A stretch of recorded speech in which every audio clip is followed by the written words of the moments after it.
If this world is going forwards, it's because of people who can think out of the box. Karl Popper was a great thinker in London in the 50s. Once said, knowledge advances not by repeating known things, but by refuting false dogmas. One of the dogmas in medicine is, for every ill there is a pill, which is not true. So I always demolished this myth about 40 years ago and wrote a book, What Doctors Don't Get to Study in Medical School. After I wrote that book, they wanted to defranchise me, remove my degrees and all. So people wrote to the MCI, remove his degrees, remove his professorship, because he has written something very much against the medicine. No. I wrote, there is no pill for every ill, but there is an ill following every pill. Like, for example, you take anything to bring down your blood sugar artificially with chemicals. That has lot of side effects.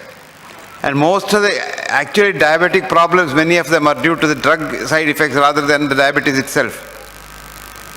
And diabetes should be controlled naturally. And that's exactly what my good friend, the handsome young man, Pramod, has done, along with his beautiful and handsome wife. I wish them Godspeed, good luck, long life to take this knowledge forwards. Let me tell you something. It was, I think, Shoemaker who said, if you take a problem to a specialist, he'll complicate it further. It takes a genius with lot of courage to reverse it and simplify it. And courage is very important because, when I first said that heart disease is not to be treated by bypass surgery and angioplasty, people wanted to kill me. Recently I had a small stroke and a lot of my friends thought I shouldn't recover because they said he's a nuisance, he doesn't allow us to do our business. Actually, medicine is not a business, medicine is a passion.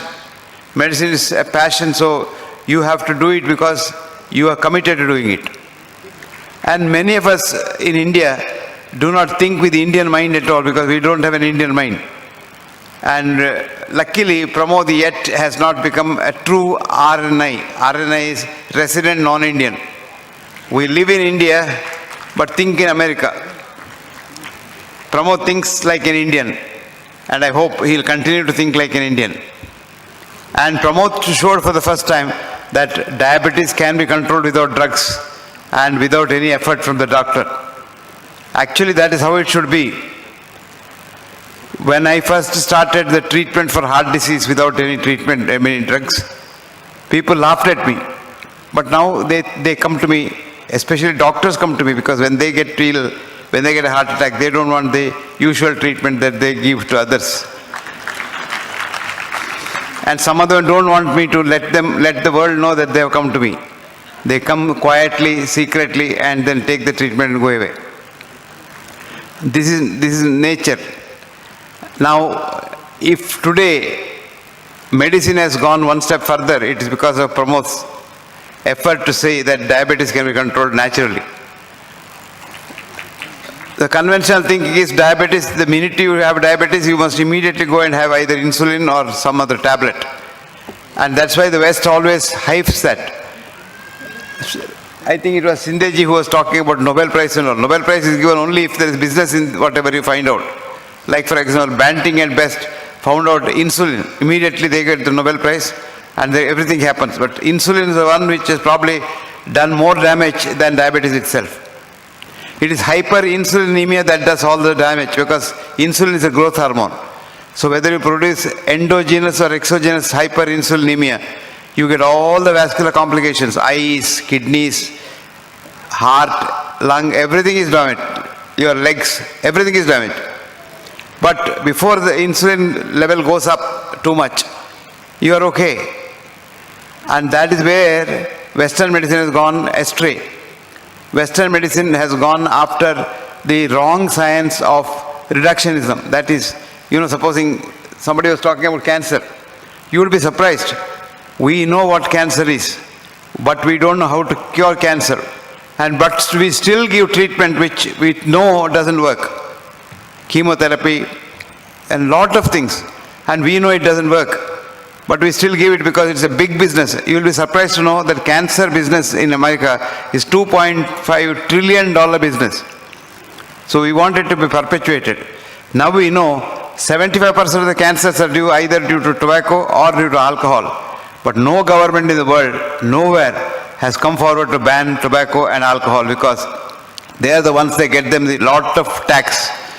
And the governments run on tax, and the tax money comes from tobacco and alcohol to a great extent.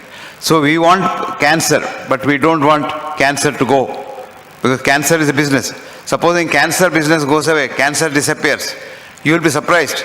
Industries will close. Quite a lot of industries will close. Similarly, if diabetes goes away, thanks to the efforts of Pramod, a lot of industry suffers. You imagine the industry, insulin industry is a big industry. Now insulin pen, insulin this, insulin that, continuous insulin, what have you. It's a multi-million-dollar industry. All this will have to close because diabetes is a simple disease. It's not a disease, it's a metabolic change. Diabetes is not a disease of sugar. Sugar is only an indicator. Diabetes is a disease of liver where metabolism is completely upset. And so you have got to look after the whole human being.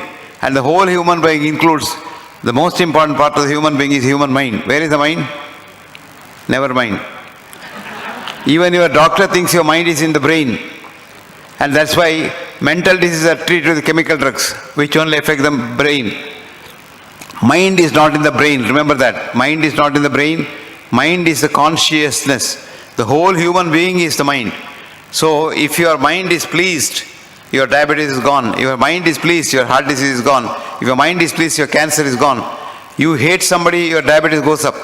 You hate somebody, you get a cancer. And you're very angry with someone and want to destroy somebody, you get hypertension and so many other diseases. Now, right from the beginning of my medical studies in the medical school, I was thinking, how are we treating human body as a machine? Human body is not a machine. You are one cell to begin with when you are made in the mother's womb. And that one cell is divided into 120 trillion cells today in your body. A human body is a colony of 120 human cells, which are human beings. Each one of them is capable of doing what a man does or a woman does. And then they love each other so much. Love one another so much, they talk to each other. And if you hate someone, which you are not supposed to do, then the cells get confused after some time. And then if you go on hating somebody, the cells get so confused that they say, why is this man doing that? Because I love everyone. Why is this man doing that? So the cells start hating each other, which is called autoimmune disease. You hear of some horrible diseases. These are all autoimmune diseases because the cells hate each other. So diabetes is also coming somewhere near there, not fully there, but somewhere near there.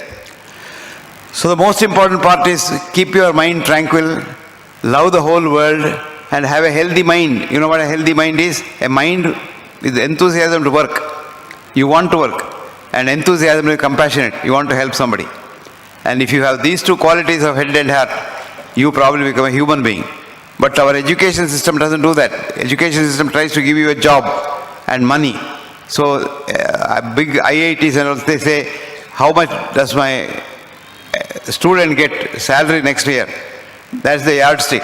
I tell them no. How many good human beings have you produced in this world? And that's the most important part of educational system. The education must aim at making healthy minds and not just wealthy careers. If we did that, lot of more Pramods will come out. Today you make a doctor, he wants to be a specialist. And the next day he wants to drive a Audi car or a Mercedes-Benz car. And he just wants to get a gadget and put angiogram for everybody. Whoever comes to the hospital is an angiogram. And the atrocities that happen in corporate hospitals are only to be seen to be believed. Doctors are induced to do more work, so they're overdoing, over investigation, over diagnosis, over treatment. And this is accepted fact. A recent study which is published last week showed that 2,500 American doctors were interviewed, and they said 50% of what they do is not for the patient's benefit, but for their benefit. 50% of angioplasties and bypass surgeries are done for the doctor's benefit, the hospital benefit, not for the patient's benefit. And when you publish this data and try to do good to people, people don't like you.